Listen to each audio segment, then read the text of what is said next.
So we continue and move over to a very interesting question. And I was going on the webpage and I thought to myself, because they're offering something called Custo Mirror. Custo Mirror. So what is that all about? So on that one, I want to have Sudhir Shetty, the CEO, on the stage to bring us along what a Custo Mirror could be and what kind of advantage I could get through that. So give him a hand.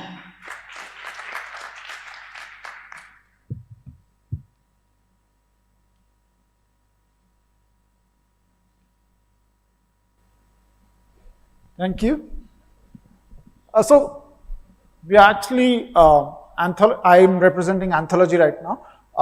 So we have multiple brands. One of them is Talisma, which is, so I manage marketing for Anthology and I'm the general manager for Talisma. And as part of Talisma, we did the Custo Mirror study. And Custo Mirror was a study that we did for banking and financial services to find how is digital customer engagement in the current era. We've been doing it for 20 years. We've been as a platform provider. So we wanted to become a customer and actually be a mystery shopper and go to these customers and see how they actually perform. And give this as a service rather than as a product. We actually did it as a service to around the top 60 companies in India. And we are giving them this as means for them to actually improve their customer service and their customer engagement. And it also gives us insights of how, when we implement our solutions, how does it work as a customer and how. And that's where we start to call it as a Custo Mirror, as a mirror to your customers. Okay. But I'm going to talk about something else, which is the topic for today, which is education for sustainable development. So Anthology as a brand has multiple companies. One of them is Talisma, which is a non-education brand. And we recently merged with a company called Blackboard, which is one of the largest learning management solutions in the world.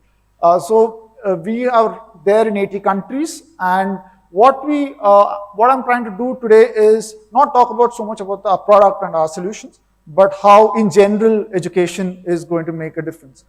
While many of you talked about the United Nations 2030 agenda, and quality education is one of the key pillars of sustainable development. The key aspects of that is both inclusive and equitable education for all.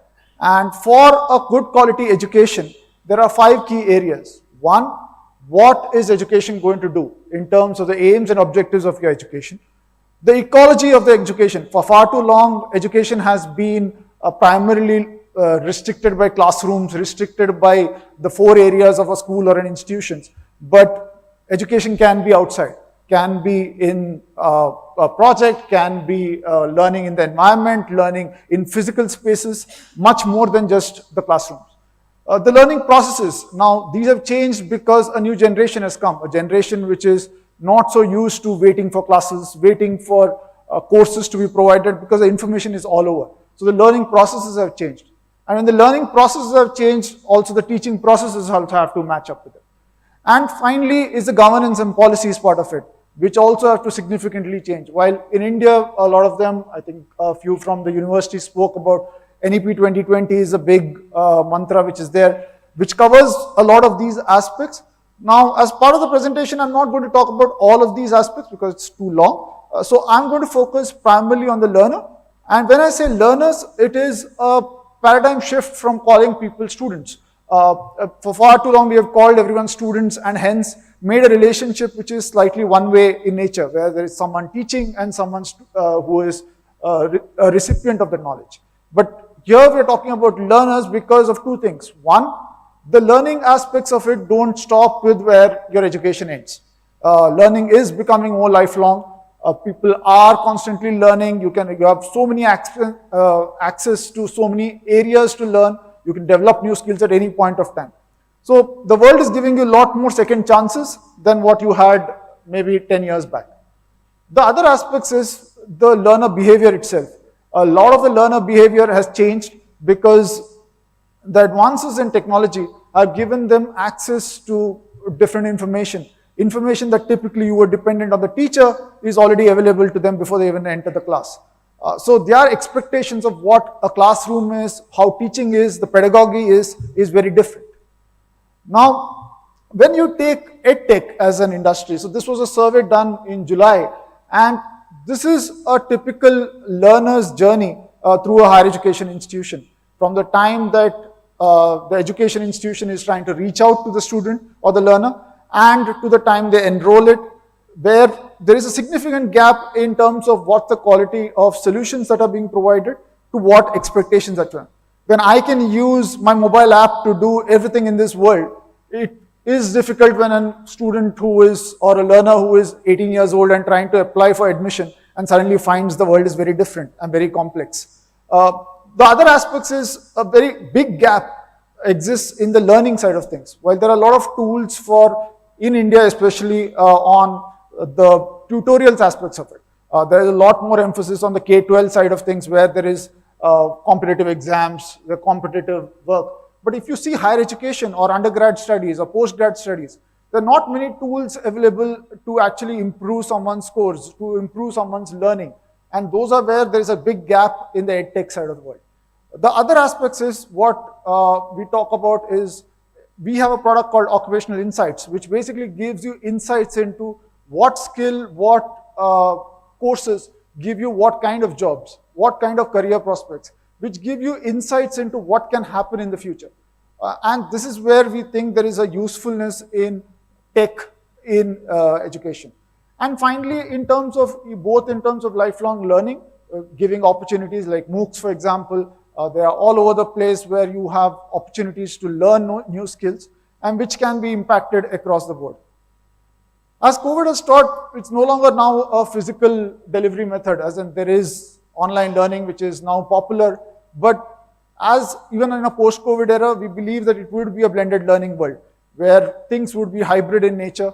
No longer there would be one versus the other, it would be always together. There are advantages to both solutions, there are advantages to both systems, and the more we adapt to this hybrid world in terms of systems, in terms of processes, the better we end up building. Now, when we do all this, what we start having to do is, from an institution perspective, you need to redesign your learner experience, which basically means that a lot more emphasis on experiential learning, a lot more emphasis on creating academic programs which are designed to basically give a real-life world view to a learner. You're talking about students having both online and on-campus kind of hubs where they feel a belonging, a sense of belonging. There is inclusiveness that is brought into it. There is equality in the way that it's treated, so that there is no discrimination between students and between different classes of people. The other part is that you need to now start thinking of everything from, let's say, this particular conference room has to be built in a phygital world, where it could be there are physical people and there could be also digital people. How do you manage that both are seamless and how they are doing?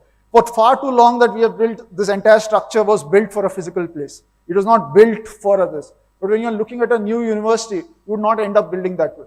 You would build up that there would be significant population who would not come, and there would be significant population who would come. And the same thing in terms of impact. We have been focused a lot more on disciplines and education degrees and qualifications versus what is the impact that this education is driving towards. So from our model perspective, what we provide is an end-to-end solution for both institutions as well as students. What we call is an innovative pathway where every learner can define what their success can be. Someone can choose an occupational pathway and say that, no, I want to get a job and that is what my primary purpose of education is. Someone else can say that I'm in a learning pathway and I just want to keep learning more and more. And that's my goal in life. And how do you enable that? Or it could be a skills-based pathway where I want to start painting, I want to start learning a piano. It could be a particular skill that I want to learn. And how do you manage all this in the typical traditional institutional kind of world is what are the challenges that we solve as Anthology. And from a solution, we have multitude of solutions which have all the popular three-letter acronyms like the ERPs, the CRMs, the LMSs, all the solutions that you would need for an institutional success, as well as the learner success. And with this, we have a host of customers from the National Skill Development Corporation in India to large institutions, to startup institutions, all kinds of customers who are there with us. And we've been in the industry for close to 30 years. And thank you. Thank you very much. Thank you. And sorry for the misleading opening question, Sure. but I can see that you were mirroring the customer in the learning journey. So thank you very much. You can see it very clearly. And just one last question to you. I just read this article about that the colleges in the States are getting very afraid.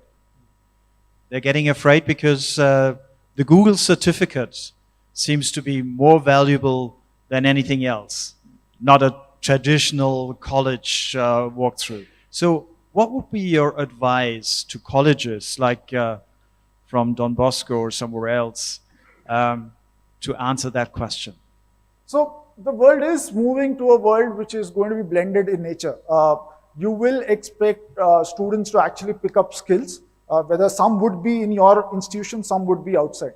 It is in the best interest of the institution to actually enable that and foster that and use that to its advantage rather than disadvantage.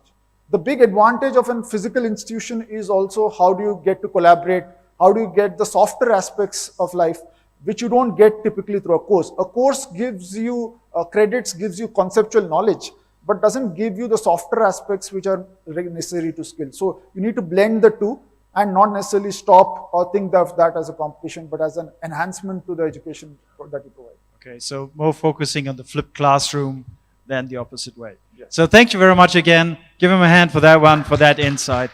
Thank you very much. And learning and education is a very much of a core of it. And well, now I go upstairs here